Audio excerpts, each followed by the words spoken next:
Guitar Dad here, and today we have Colin Leadbetter from Leadbetter Guitars and owner of Nepean Music in Melbourne, Australia. So, Colin, thank you so much for coming on to talk. Thank you, Tim. Thanks for having us. And I guess what I want to talk about today is the exciting launch of your new Leadbetter Peacekeeper, which is launching in 3 days on Friday, the Yeah. 14th of April.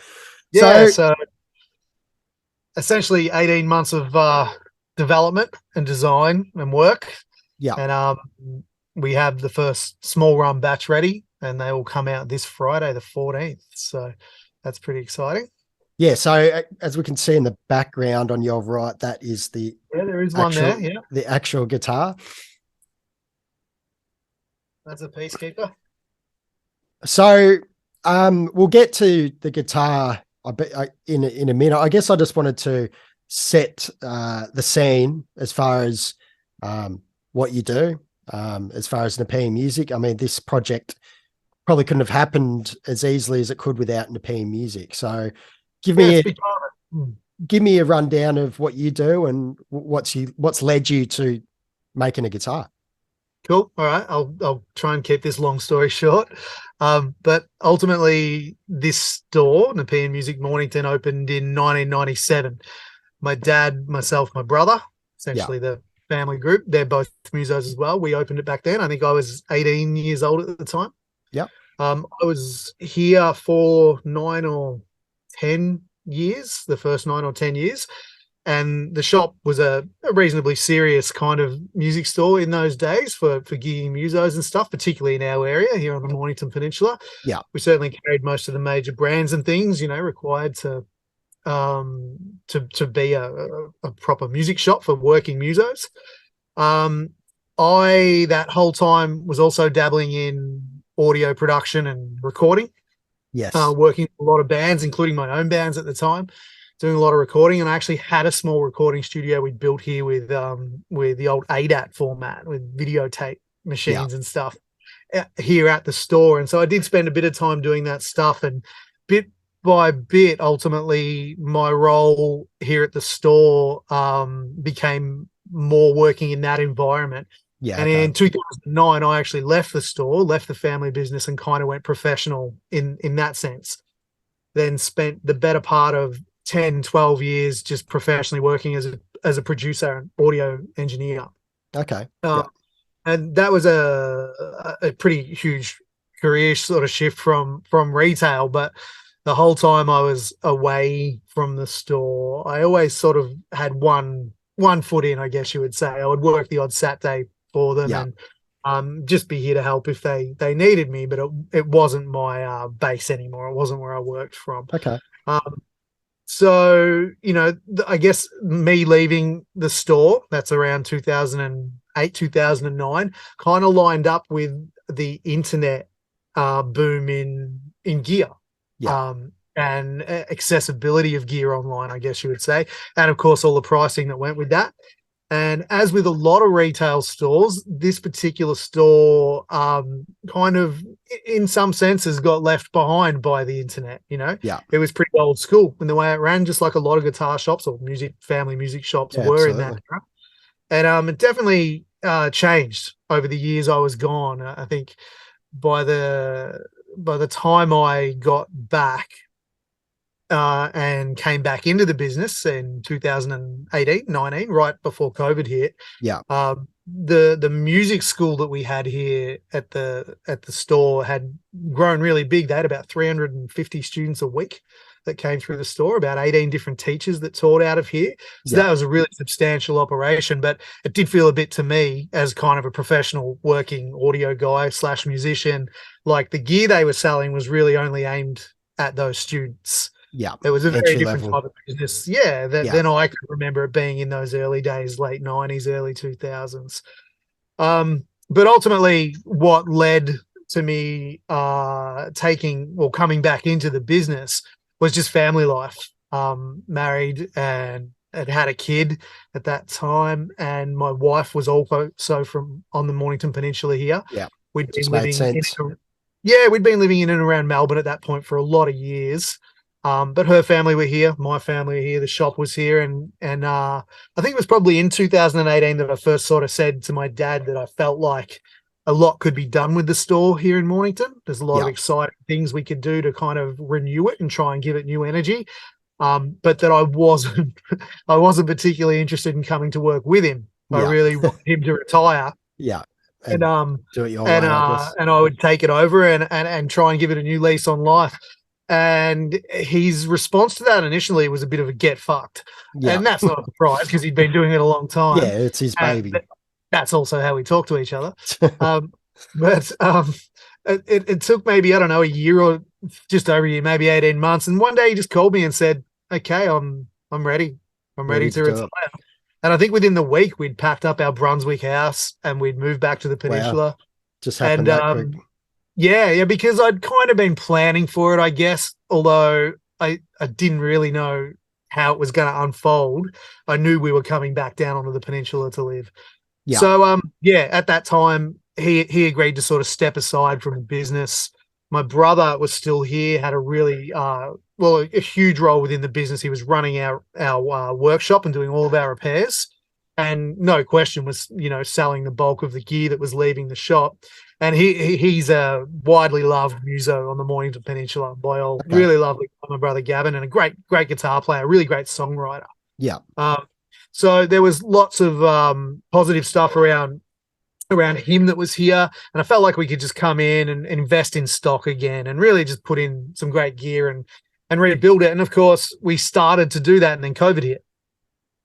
Pretty much straight away within 6 months, and it all went to shit. But like all retail stores in this industry, we did initially see a bit of a bump. Like there was a bit of a grace period right at the start where everybody was at home, decided they wanted to learn to play piano or guitar or whatever it might be. And we had essentially what was like a Christmas or 2 Christmases in, I think it was, if my memory serves, it might have been like April, May of 2019 or something when COVID first hit, 2020. I can't even remember now, but it was kind of like, wow, there's all this stuff happening, and we saw this huge jump, and it brought a lot of opportunity into the business for me to decide the directions we wanted to take, because all of a sudden I was able to put in all these brands that we weren't carrying. Yeah. That were in my 5-year plan, but I didn't really know how I was going to finance. And all of a sudden I was in a position where I could do it. So I saw this dramatic step forward in the shop,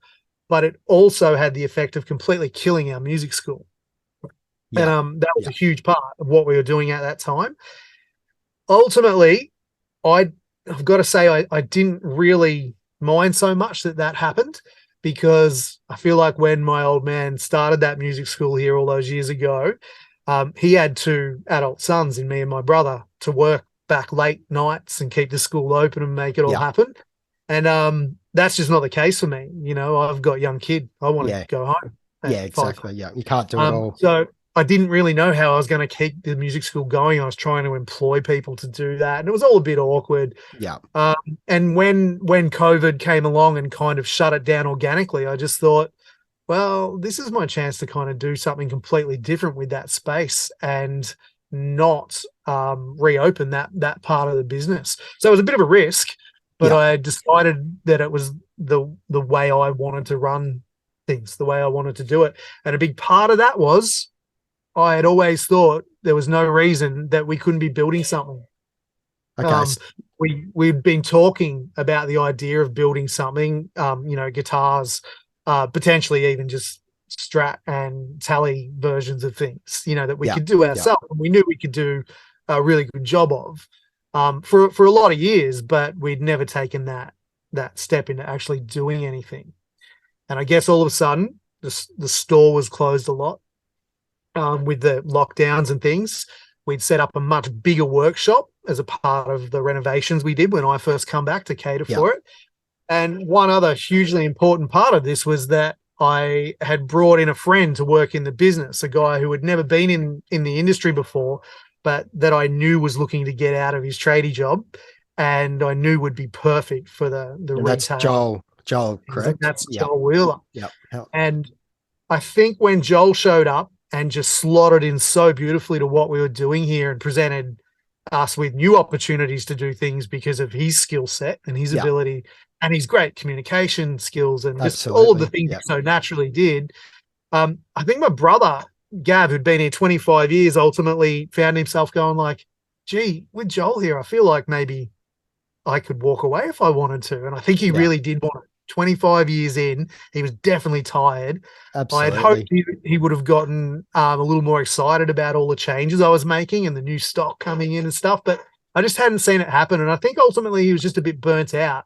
And Joel just slotting into things so well. I think he just thought, well, maybe this is my chance to walk away and go and do something else. So ultimately that scenario was played out where my brother did leave. He's now driving a truck, spends his days in the sun and loves life. I've never seen him so happy. He's still an owner of Nepean Music alongside me, but he just has no involvement at this point. He may well decide he wants to come back at any time, and I would love that to happen. I kind of need his help. Okay. But at the same time, seeing him happy means more. Yes. So it's basically become a business with me and Joel. Yes. So the idea for the Peacekeeper was then, were you talking about that with Gavin?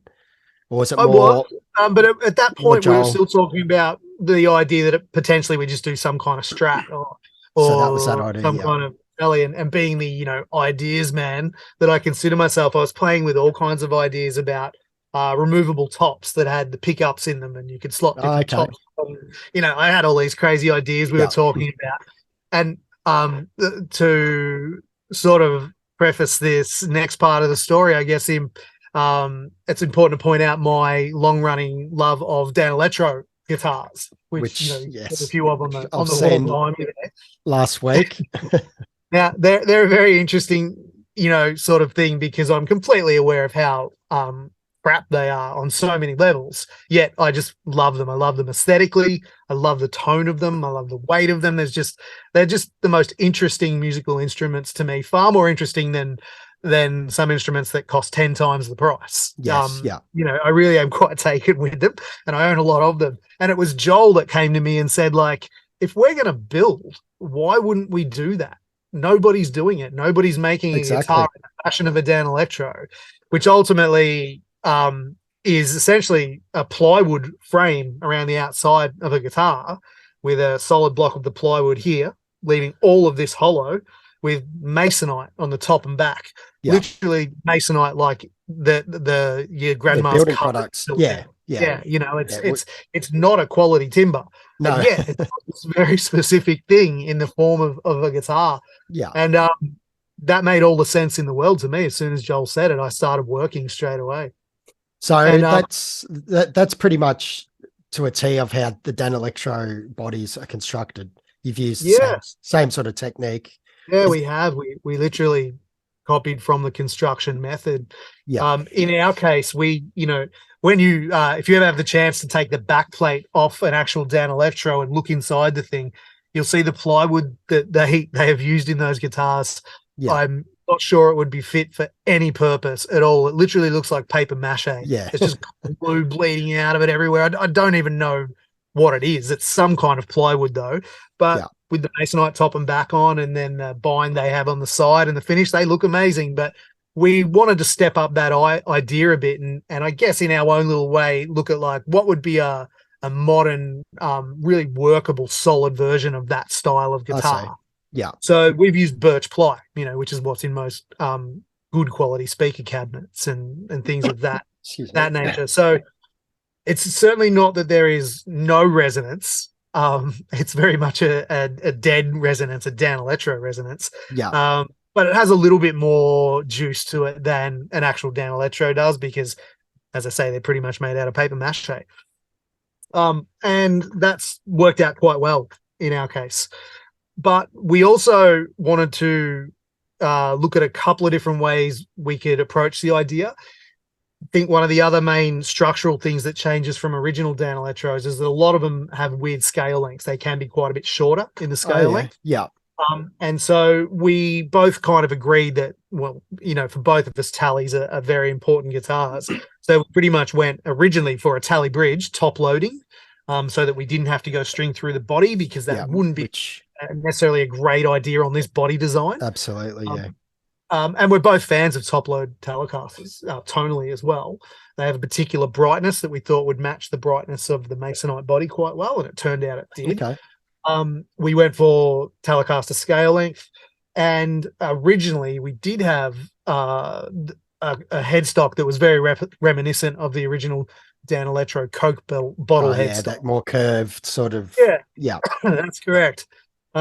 We had the first prototype neck built in that fashion, put it on our first prototype body, and straight away said, well, that doesn't work. Yeah. And went back to the drawing board. It just proportionally didn't work. It just didn't look the way we wanted it to. Yeah. And we sort of just went back to our plank headstock with just, angles that sort of match up with body angles and things. And we're really happy with that part of it. But ultimately, what we're talking about is a Danelectro body build, Telecaster style neck and bridge that has now evolved into the part that I know you said you're fond of, a bridge that we've started developing here in our own workshop.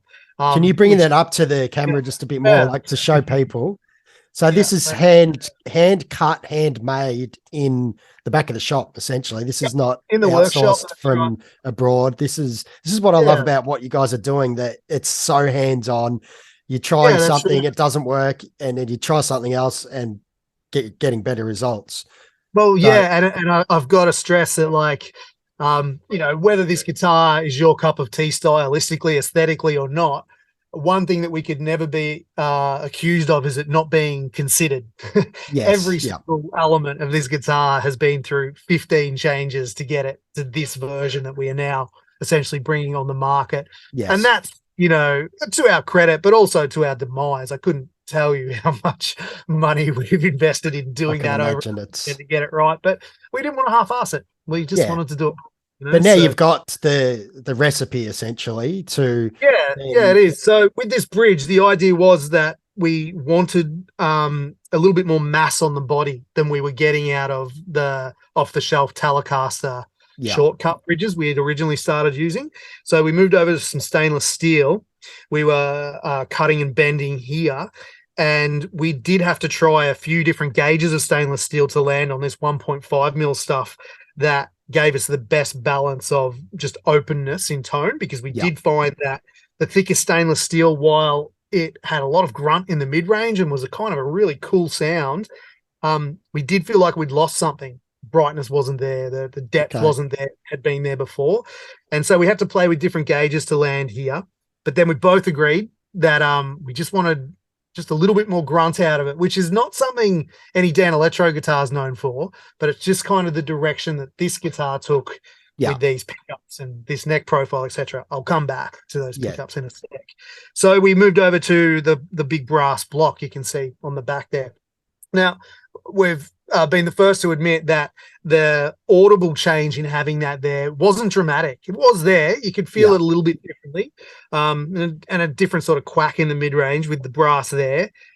But we just both agreed that it looked great. I think it looks amazing. The industrial nature of the guitar. So we went with it. Every model will have that bridge. And we've named the bridge after Joel because my name's on the guitar. So it's the Wheeler Tone Anchor. So will that be available potentially to slap it on your tally? Yeah, look, so we've been asked that a lot, funnily enough, and we are looking at that. I mean, ultimately, these ones here that are coming out on this first batch of 6, or the first 2 batches of 6 Peacekeepers, will be hand cut. But we're already talking to a laser cutter who's potentially just going to cut the parts for us in batches of 100, in which case we could change the plate shape to suit any guitar. I know experience, one area where it's incredibly hard to find a bridge of any description at the moment is for Danelectros. 10 years ago, Gotto or Hosco or all of the major manufacturers made a version of a Danelectro bridge. No one makes one anymore. They're not available. So this could retrofit straight on to a version of it definitely could. All we would do for that is just have them cut with essentially the screw holes lining up in the shape of a Danelectro, but still with the brass block, because it does add another quality to it. So we're looking at a few things like that, but that'll come down the track. So I guess the components of this guitar that you've made, well, you've designed it all yourself, but So the body is outsourced to. So Well, yeah. So with the bodies, we did originally with the first couple of prototypes, we hand cut the plywood, glued on the masonite. I did get a bit of help from my dad with that stuff because he's not here on the shop floor, and he's a very handy guy. I was able to sort of go back and forth with him, use his tools and stuff, and we got the first couple of bodies together. And then when we started talking to our good friend Jason Balk at J&B Guitars about building these necks for us so that we could essentially outsource that part of the operation, he sort of came back to me and said, look, I'll build a body too, and we'll just see how that goes. So the actual very first prototype Peacekeeper we put together with a real neck and the whole thing was a body built to our spec and the neck to our spec by Jason at J&B. Since then, we developed a relationship with essentially a cabinet maker locally here in Mornington, and he is now machine or CNC cutting the plywood layers for us. And he even machines the masonite and glues them off for us. Then they go to paint. We get them sort of in this condition, ready to assemble. All done locally, but it's that type of product. This isn't a beautiful slab of mahogany with a AAA grade maple top that needs to be carved. That's not what this is. It's not what we want it to be. We're trying to build a fun, inspirational guitar, not an amazing crafted piece of, deluxe furniture size. And I think that's reflected in its value and what we're asking for them. But a huge part of it I haven't touched on yet has landed here with these humbucking pickups, which was a strange choice for us to go with, many have said, in a guitar that's essentially inspired by a Danelectro. But again, it kind of mashes together our favorite things, be it Telecasters, Halfs from the 50s, early 60s, with the brightness and saturation you get out of a masonite body. And once we sort of heard it all together in that form, we were like, wow, I've never heard that before. It's a completely different sound. And it worked. And we were just like, well, that's so cool. Why wouldn't we do something like that? And it sets it apart from the Danelectro, I guess, doesn't it? It does, it steps it away from that a bit where it was originally inspired. Yeah. We spoke originally, we looked at Lolas because I'm a huge fan of Lola Imperials when it comes to humbucking pickups.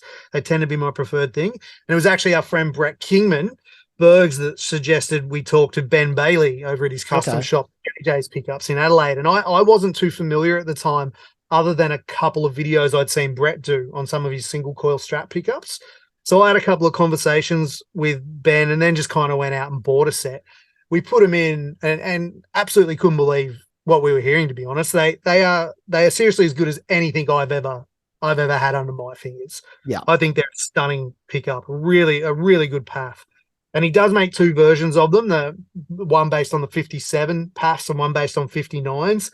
We went with the 57s in this case because they weren't quite as bright, and that did work well with the brighter body and the nature of this guitar. The balance better. Yeah, that's exactly right. So yeah, it's the combination of all those things we've just been talking about, and it really is, quite. And so the neck is also made in Melbourne as well by. Yeah, so Jason at J&B Guitars is a great builder who's based, traditionally been based here in Frankston, I believe, but has just very recently moved back into town, into Melbourne. And we've just sort of commissioned Jace to build us necks 6 at a time. So he batch builds them for us, very much to our spec. So he'd never built a neck of this style before. It is a very, very easy, what's the word I want to use here? It's a small neck. It's not necessarily small in width. It's about what you'd expect on a Telecaster or something of that nature, but it's quite a bit smaller. The only comparison I have to it is it reminds me of the old Jackson Surfcasters that were around in the late 90s, early 2000s. Feels wide because it's so flat, yet it's not particularly wide. But it's just a thinner profile. Yeah, it's just a thinner profile. And we've kind of agreed that this could be a decisive point for some people with this guitar. We know that neck's not going to be for everybody. Some guys do bigger and chunkier. Bugger 'em. But it's a little bit of that. Yeah, like, well, the mission statement from day one was this thing just has to be fun. And I want it to be so uninhibited and just easy. It's got to be the easiest guitar in the world. I love a thin neck. That's essentially what it is. That's it. It's easy. playability.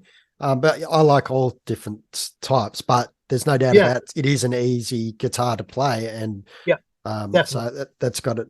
That's what's good about that neck is that there's Yeah, I nothing think so. stopping you from jumping on and doing what you need to do. Yeah, that's right. Well, outside of the profile, which makes it so easy, we opted to basically go with a Queensland maple in the neck rather than traditional Canadian maple, which very much gives it the vibe of like some of the Maton electrics that Yes. you Yeah. remember from the early 2000s. And it's fair to say when you look at it with humbuckers and the Queensland maple that it is kind of reminiscent of a lot of those MS series guitars, the MS 500s and Yeah. 501s of that era.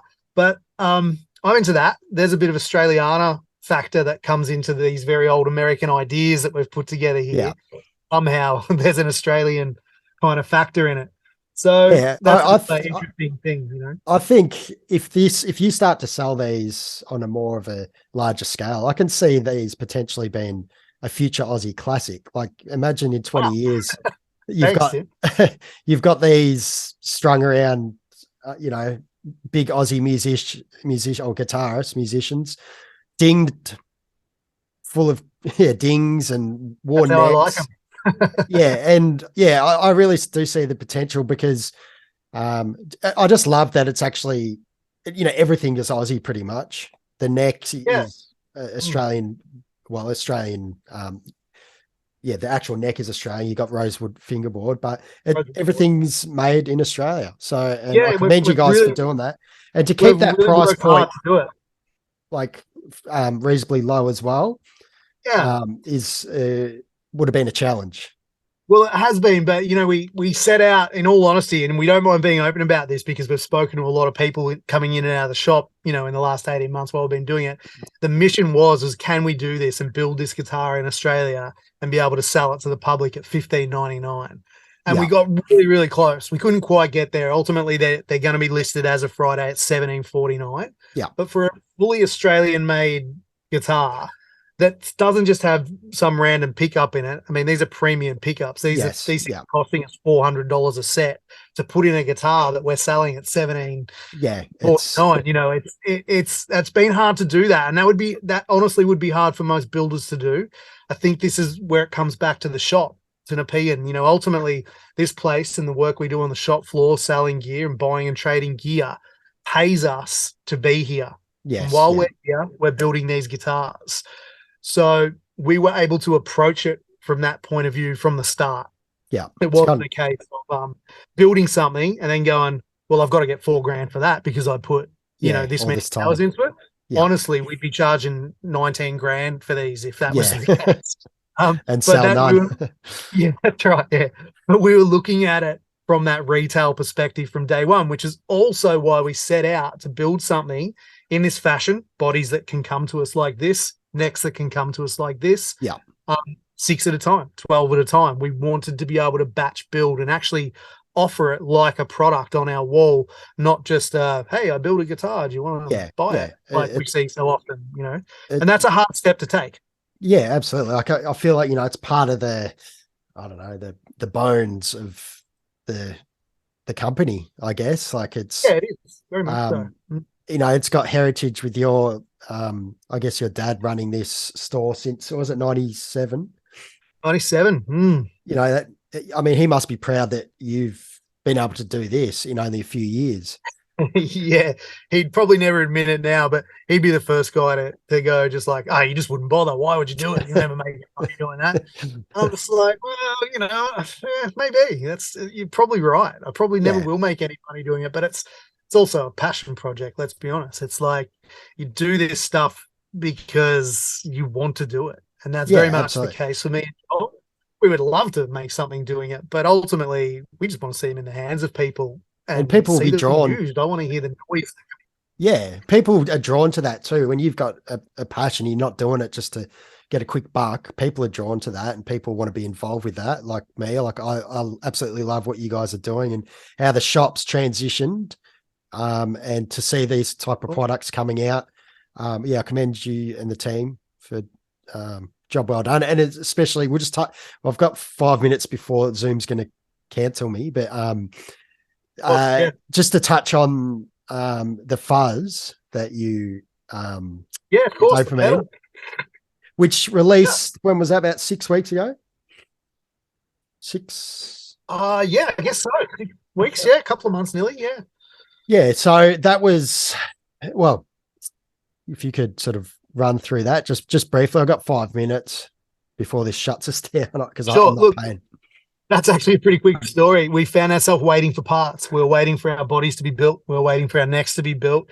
And it's not like we had a lot of spare time on our hands, but I just found the desire to start looking at a couple of circuits of classic fuzzers, you know.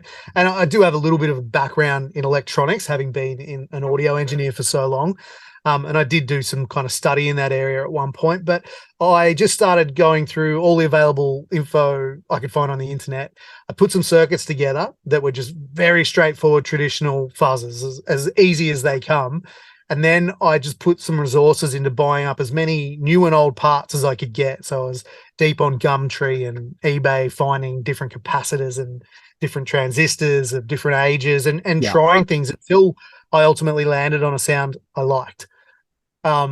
And it's a pretty full-on fuzz, but it's a lot of fun. And again, it's a bit like the guitar in that sense. We just wanted to make something that was just super fun to play, and I'd like to think we did that. Yeah, absolutely. With that in mind, the fun element, we were just like, I don't want this to go in some normal little case. Yeah. So we went all out with our giant case. I'm going to grab one. Yeah, go grab it. I've lent mine to my mate, Rowan. Should be playing it. I haven't seen you play it yet.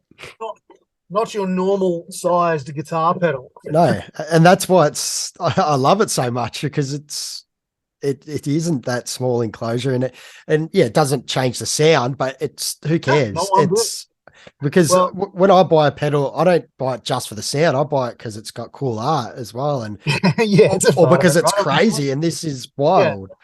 Yeah, it is. It's wild, and that was literally the idea. Like I wanted to pay tribute to the big old, color sound fuzzers of the 60s. Yeah. Those cases you can buy recreations of them these days. So we could have done that, but then it just would have been a recreation of a color sound. And we didn't feel like with all the changes we'd made that's what it was. It was a new sound. So we bought what was essentially called a 1038L case, which is a square version of this.